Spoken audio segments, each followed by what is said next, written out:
चटपटे लजीज खाने हों या क्रिकेट का शौक, कोहे नूर हीरे से वाबस्तगी हो या मिलती जुलती ज़ुबानें, पाकिस्तान और इंडिया में बसने वाले लोगों में बहुत सी बातें कॉमन हैं और ये तमाम लोग गुज़िश्ता कई सदियों से एक साथ ही रहते आए हैं। ये वो सरज़मीन है जो दुनिया भर में सबसे ज़्यादा अनाज पैदा करती थी, जहाँ मुख्तलिफ रंगो नस्ल और मज़हब के लोग खुशहाली से अपनी ज़िंदगियाँ बसर किया करते थे। लेकिन फिर ये खित्ता कई मुल्कों में तकसीम हो गया, जैसे पाकिस्तान, इंडिया, बांग्लादेश, म्यांमार वगैरह। इस तकसीम में जो सबसे बड़े दो मुल्क उभरे वो थे पाकिस्तान और इंडिया। लेकिन अफसोस की बात यह है कि तकसीम से आज तक ये दोनों मुल्क एक दूसरे को अपना दुश्मन समझते आए हैं। आखिर इस दुश्मनी की वजह क्या है? क्या इन सब मसाइल का हल एक मुत्तहिदा मुल्क बनाना है? और अगर ये दो नहीं एक मुल्क होते तो इसका दुनिया पर क्या असर पड़ता? सबसे पहले इसी पहलू पर बात करते हैं। अगर इंडिया और पाकिस्तान दो अलग मुल्क ना होते तो दुनिया की सबसे ज़्यादा आबादी यानी 1.7 अरब लोग यहाँ रहते। 9,09,000 किलोमीटर लंबा दुनिया का सबसे बड़ा नहरी निज़ाम होने के साथ साथ दुनिया में ज़राअत की सबसे ज़्यादा पैदावार भी यहीं होती। अगर इन दोनों मुल्कों की फ़ौज को कंबाइन किया जाए तो 22 लाख एक्टिव मिलिट्री के साथ ये दुनिया की सबसे बड़ी फ़ौज होती। साथ ही साथ रशिया और अमेरिका के बाद दुनिया में सबसे ज़्यादा न्यूक्लियर वारहेड्स भी इसी मुल्क में होते। ज़रा सोचें, अगर रॉ और ISI जैसी इंटेलिजेंस एजेंसी इस एक मुल्क की होती तो अमेरिका की CIA भी इसके आगे बेबस हो जाती। इस मुल्क की क्रिकेट टीम दुनिया की बेहतरीन टीम होती। इसके अलावा दुनिया के सबसे खुश जायका खाने भी इसी खित्ते में होते। वैसे तो आज भी दुनिया भर में पाकिस्तानी और इंडियन खानों के खूब चर्चे हैं, लेकिन क्या आपने ये सोचा है कि आखिर ऐसी क्या वजह है कि दोनों मुल्कों में इतनी दूरी आ गई है? तो इसका जवाब है ब्रिटिश राज और पॉलिटिक्स। 1857 की जंग आज़ादी में बरसगीर में बसने वाले तमाम लोगों ने मिलकर अंग्रेज़ों के खिलाफ जंग लड़ी थी। इस जंग में मुसलमान, हिंदू, सिख सब ने मिलकर आज़ादी की जंग लड़ी, लेकिन नाकाम रहे। इस वाक़े के बाद ब्रिटिश राज ने फैसला किया कि अगर यहाँ हुकूमत करनी है तो डिवाइड एंड रूल की पॉलिसी अपनानी पड़ेगी। यहाँ बसने वाले लोगों में रंगो नस्ल और मज़हब की बिना पर तफरीक डालनी होगी और मुसलमान और हिंदुओं को एक दूसरे का दुश्मन बनाना होगा। इसके बाद बरतानवी हुकूमत ने यही किया। ब्रिटिश राज इस मकसद में कामयाब हुई और इस सरजमीन पर बसने वाले लोगों में एक ऐसी दुश्मनी पैदा की जो आज तक मौजूद है। और फिर आज भी इन दोनों मुल्कों में कुछ लोग सिर्फ अपनी सियासत की खातिर यहाँ रहने वाले लोगों को दुश्मनी का सबक पढ़ाते हैं। ब्रिटिश राज तो 1947 में चले गया, लेकिन इसका बनाया हुआ निज़ाम आज भी किसी न किसी शक्ल में मौजूद है।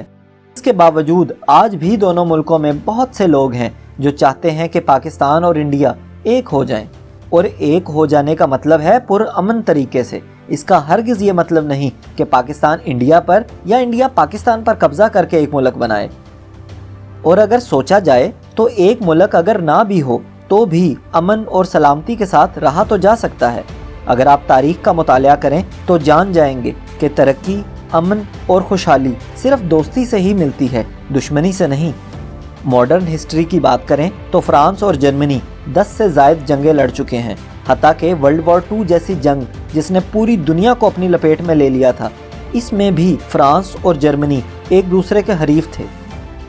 बल्कि जर्मनी ने तो वर्ल्ड वॉर 2 शुरू ही इसलिए की थी ताकि वो फ्रांस से वर्ल्ड वॉर 1 की हार का बदला ले सके। लेकिन फिर ऐसा क्या हुआ कि ये दोनों मुल्क सदियों पुरानी दुश्मनी छोड़कर एक दूसरे के साथ मिल बैठे और अब मैदान जंग में हथियारों के बजाय तरक्की में आगे बढ़ने के लिए एक दूसरे से मुकाबला कर रहे हैं?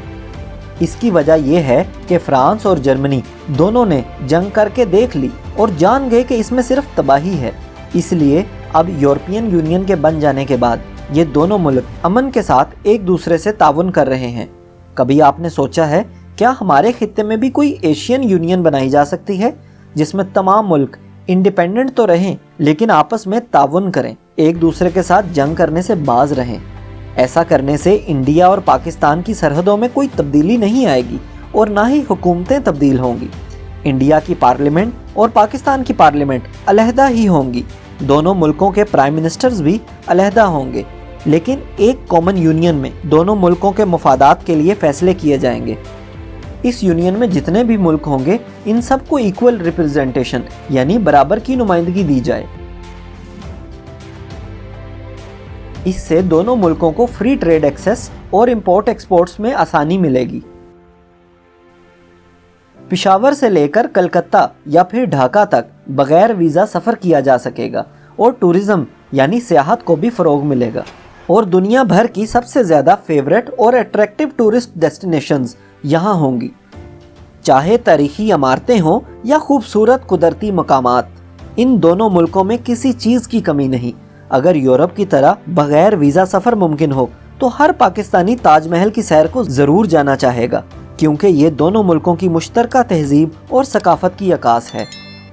اور اگر دونوں ملکوں میں امن قائم ہو جائے تو اس کے بعد جتنا پیسہ اور وسائل ملٹری پر خرچ کیا جا رہا ہے وہ سب عوام پر خرچ ہوگا۔ انڈیا کا ملٹری بجٹ تقریباً $75 بلین ہے اور پاکستان کا ملٹری بجٹ تقریباً $12 بلین۔ اگر کل ملا کر بات کریں تو لوکل کرنسی میں یہ رقم 7 سے 8 لاکھ کروڑ روپے بنتی ہے، یعنی 700 سے 800 ارب روپے۔ ذرا سوچیں، اگر یہ سارا پیسہ عوام کی فلاح و بہبود کے لیے خرچ ہو، اچھے تعلیمی ادارے، اسکول، کالجز اور یونیورسٹیاں بنائی جائیں، state of the art hospitals ہوں تاکہ علاج کے لیے بیرون ملک نہ جانا پڑے، اچھی سڑکیں ہوں، سستی گاڑیاں اور پبلک ٹرانسپورٹیشن، یہ سب ممکن بنایا جا سکتا ہے۔ لیکن یہ سب اس وقت ہوگا جب لوگ اس بات کو خود سمجھیں گے اور سیاست کے نام پر دشمنی کو فروغ دینے کی بجائے مشترکہ مفادات کو ترجیح دیں گے، تاکہ اس خطے میں بسنے والے 200 کروڑ لوگ اور ان کی آنے والی نسلیں خوشحالی سے جی سکیں۔ اس متعلق اپنی قیمتی رائے کا اظہار ضرور کریں۔ امید ہے ہماری باقی ویڈیوز بھی آپ کو انفارمیٹیو لگیں گی، تو اس لیے ہمارے چینل کو سبسکرائب کرنا نہ بھولیے گا۔ شکریہ۔